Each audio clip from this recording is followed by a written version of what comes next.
বন্ধুরা, আজ আমরা শ্রী শ্রী ভাগবত গীতার ত্রয়োদশ অধ্যায়ের 10ম দিন আমি পড়ছি, আপনারা শুনুন। শ্লোক: কার্য কারণ কর্তৃত্বে হেতু প্রকৃতির উচ্চতে পুরুষং সুখ দুঃখানাং ভোক্তৃত্বে হেতুর উচ্চতে। শ্রীল প্রভুপাদের গীতার গান। কার্য বা কারণ হয় প্রকৃতির দান, ভোগের কারণ সেই পুরুষেই হন। অনুবাদ: প্রকৃতি সমস্ত কার্য এবং কারণের হেতু এবং জীব এই জড়জগতের সমস্ত সুখ দুঃখ সমূহের উপলব্ধির কারণ। তাৎপর্য: জীবের ভিন্ন ভিন্ন শরীর এবং ইন্দ্রিয়ের প্রকাশ হয় জড়া প্রকৃতির প্রভাবে। 84 লক্ষ বিভিন্ন প্রজাতি আছে এবং তা প্রকৃতিরই সৃষ্টি। জীব তার ইন্দ্রিয় সুখ ভোগ বাসনার রকম ভেদে ভিন্ন ভিন্ন শরীর প্রাপ্ত হয়। ভিন্ন ভিন্ন শরীরে সে বিভিন্ন রকমের সুখ এবং দুঃখ অনুভব করে। তার দেহকে নিয়েই তার জড় সুখ এবং দুঃখ। সেই অনুভূতিগুলি তার নিজের নয়, তার স্বরূপে সে যে নিত্য আনন্দময় সে সম্বন্ধে কোনো সন্দেহ নেই, তাই সেটাই হচ্ছে তার স্বাভাবিক অবস্থা। কিন্তু জড়জগতের উপর আধিপত্য করার বাসনার ফলে জীব জড় জগতে আবদ্ধ হয়ে পড়ে। চিৎ জগতে এই সমস্ত বন্ধনের কোনো প্রশ্নই ওঠে না। চিৎ জগৎ হচ্ছে চিরপবিত্র। জড়জগতের সকলেই তাদের দেহগত ইন্দ্রিয় সুখ উপভোগের জন্য সংগ্রাম করে চলেছে। এইভাবে হয়তো অর্থটা আরও সরল হবে যে এই দেহটা হচ্ছে ইন্দ্রিয়ের প্রভাবের পরিণাম। ইন্দ্রিয়গুলি হচ্ছে কামনা বাসনা চরিতার্থ করার যন্ত্র, তাই দেহ এবং ইন্দ্রিয়রূপ যন্ত্রগুলো জড়া প্রকৃতির দান।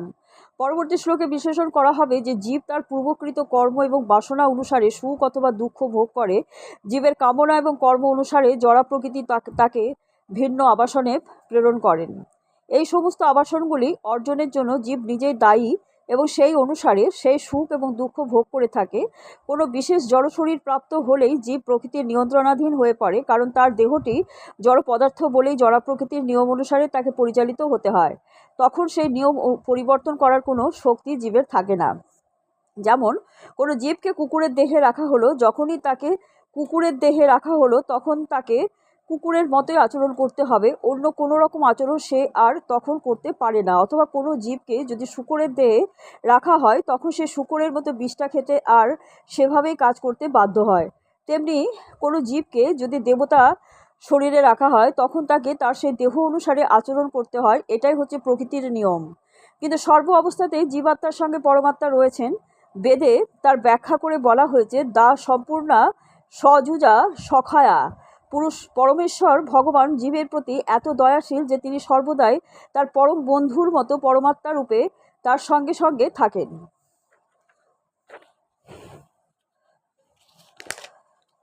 শ্লোক: পুরুষং প্রকৃতিস্থ হি ভুঙ্গতে প্রকৃতি জানো গুণানো কারণং গুরু গুণ সঙ্গ হস্য সদ জনি জন্মসু। শ্রীল প্রভুপাদের গীতার গান। প্রাকৃত হইয়া জীব ভুঞ্জে সেই গুণ, প্রকৃতির গুণ সব প্রকৃতির দান। প্রাকৃত গুণের সঙ্গ উচ্চ নির্জনী, সদ জন্ম হয় অন্য নাহি গণী। অনুবাদ: জড়া প্রকৃতিতে অবস্থিত জীব প্রকৃতির গুণসমূহ ভোগ করে। প্রকৃতির গুণের সঙ্গবশতই তার সৎ অসৎ যোনিসমূহে জন্ম হয়।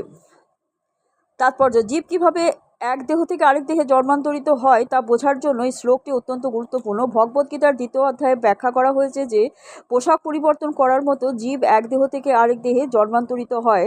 জড় দেহের প্রতি আসক্তি হচ্ছে এই পোশাক পরিবর্তনের কারণ। জীব যতক্ষণ এই ভ্রান্ত প্রকৃতির দ্বারা মোহাচ্ছন্ন থাকে ততক্ষণ তাকে এক দেহ থেকে আরেক দেহে জন্মান্তরিত হতে হয়। জড়জগতের উপর আধিপত্য করার দুরাশার ফলে সেই এই রকম অবাঞ্ছিত অবস্থায় পতিত হয়। জাগতিক কামনা বাসনার প্রভাবে সে কখনো দেবতা রূপে জন্মগ্রহণ করে, কখনো মানুষ রূপে জন্মগ্রহণ করে, কখনো পশু, কখনো পাখি, কখনো জলচর প্রাণী, কখনো পতঙ্গ, কখনো সাধুসন্ত রূপে, কখনো পোকামাকড় রূপে জন্মগ্রহণ করে। সর্বক্ষণই এই জন্মান্তর ঘটে চলেছে এবং সর্ব অবস্থাতেই জীব মনে করছে যে সে তার পারিপার্শ্বিক অবস্থার নিয়ন্তা, কিন্তু প্রকৃতপক্ষে সর্ব অবস্থাতেই সে জড়া প্রকৃতির নিয়ন্ত্রণাধীন। কিভাবে জীব বিভিন্ন শরীর প্রাপ্ত হয় সে কথা এখানে ব্যাখ্যা করা হয়েছে। তার বিভিন্ন শরীর প্রাপ্তির কারণ হচ্ছে প্রকৃতির বিভিন্ন গুণের সঙ্গে তার আসঙ্গ। এই প্রকৃতির 3টি গুণের ঊর্ধ্বে উন্নীত এবং